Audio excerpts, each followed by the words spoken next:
Nay, anong ulam?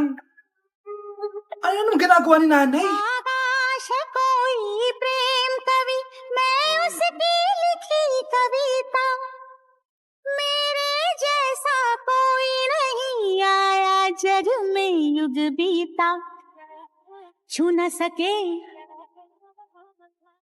कोई मुझे छू न सके कोई मुझे छूने तो हाय लग जाए अगन छू ले तो हाय लग जाए अगन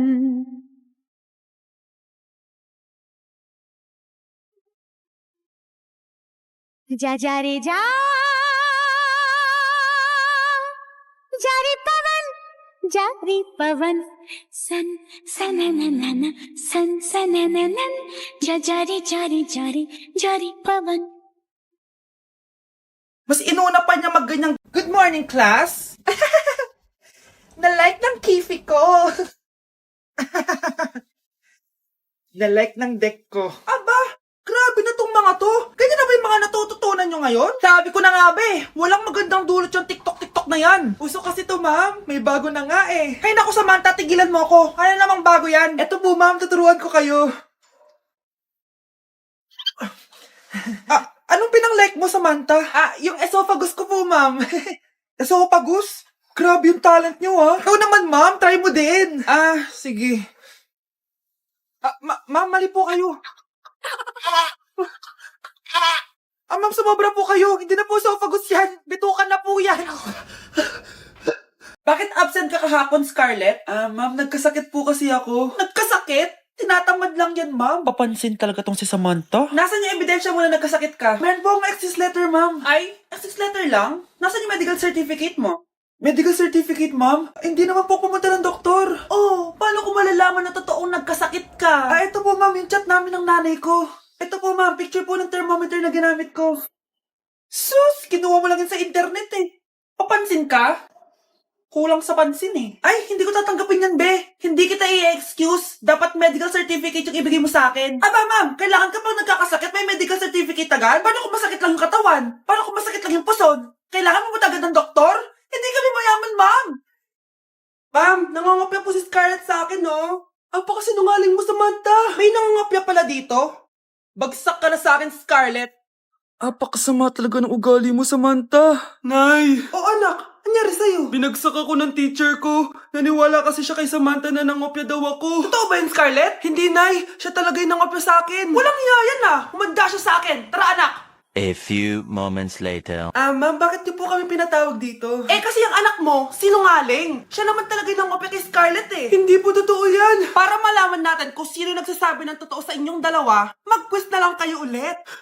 Patay ako nito. Humanda ka ng mapahiya, Samantha. Okay, time's up. Pass your papers. Scarlett, naka-perfect ka. Yes, talino talaga ng anak ko.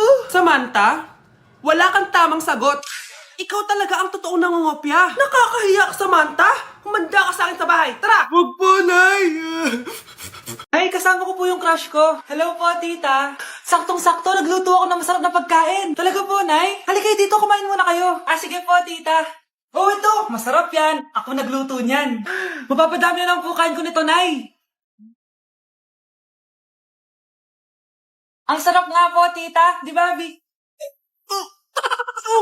Tita, nabubulunan po anak nyo. Anak.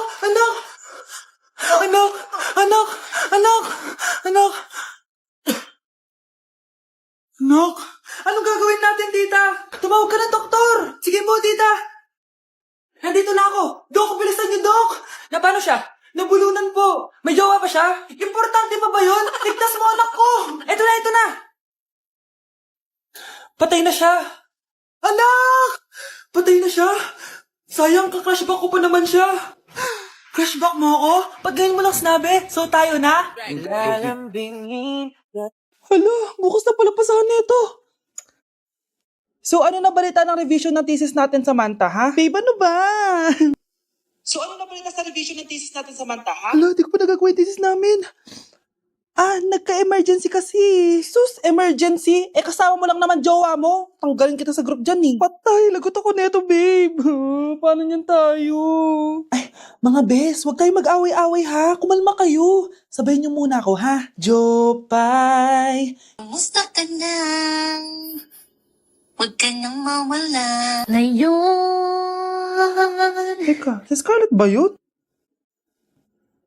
dadalhin kita sa aming bahay. In fairness, ang ganda ng boses mo, be. Di tayo aalis tayo. Sa tunay na mundo. O, diba? Kumalma rin kayo. Ang fun kasi magkanta-kanta dito sa bus. Tapos, nakakaaliw pa yung mga filters. Buti na lang talaga, magaganda yung mga boses natin, mga bay. Truly! Wala pang ginawa sa Scarlett, oh. Ikaw, Scarlett! Nasaan yung RS mo, ha? Ay, sorry. Wala din pala ako. Wait lang, gagawin ko na, ha? Sorry na. Pwede ba? Wow! Anak, di ako makapaniwalang may pinapatayo na tayong bahay. Nay, deserve natin to. Ang tagal niyo din to pinaghirapan. Ma'am, saan ko po ilalagay itong mga semento? Doon na lang sa gilid, kuya. Sige po, ma'am. Excited na ako matapos tong bahay natin, anak. Saan dito? Hoy, huwag ka pupunta dyan! Grabe nangyari sa kanya. Naman siya. Ba't ang daming tao? Engineer, anong meron? Ma'am, yung isa sa mga trabahador namin, nakuryente tapos natabunan ng semento. Ayun, namatay. Ha? Paano nangyari yun? May nag-utos ata sa kanya na ilagay yung semento sa gilid. Madami live wire dun eh. Ay. Ang problema, ma'am, kung tatanggalin pa namin yung katawan niya sa ilalim ng semento, baka hindi agad matapos tong bahay niyo. Hindi pwedeng hindi matapos agad tong bahay na to. Di bale, babayaran ko na lang yung pamilya nung namatay. Nay, sigurado ka ba? Sige po, ma'am. Sige na, ituloy nyo na yan. Congrats po, ma'am. Natapos din yung bahay nyo. Ang ganda, di ba? Wow, ang ganda. Maraming salamat, engineer. Una na po ako, ma'am. Anak, tara, pasok na tayo. Wow, ang ganda ng loob. Nay, hindi talaga ako mapakali na may bangkay dito sa ilalim ng bahay natin. Huwag kang okay, anak. Kasalanan niya naman kung bakit siya namatay eh. Ay, matutulog na lang ako sa bago kong bahay. Wow, ang ganda ng kwarto ko. Ano yun? Kasalanan mo kung bakit ako namatay. Nay! Ang bago nating top 1 ay si Samantha. Ang galing mo, Samantha. Naku, basic lang yan. Paano nangyari yun? Pasado kayong lahat, pero may isang bagsak. Si Scarlett, talagang favorite mo si Samantha. Pares lang kami ng average. Paano ako bumagsak? Di ba sinasagot mo ako? Di bagsak ka ngayon? Umanda ka sa akin. A few moments later. Class, mag-behave kayo. Nandito yung principal natin. Magandang umaga, class. Kamusta yung bago nating teacher? Gusto ko pong i-report yung teacher na yan dahil may favoritism po yan. Favoritism? Sinungaling ka, Scarlett? Mabait sa amin si ma'am. Opo, ma'am. Mabait po ako sa kanila. Pantay-pantay lang po yung tingin ko sa kanila. Huwag mo na pagtakpan nanay mo, Samantha. Hala, OMG, magnanay sila.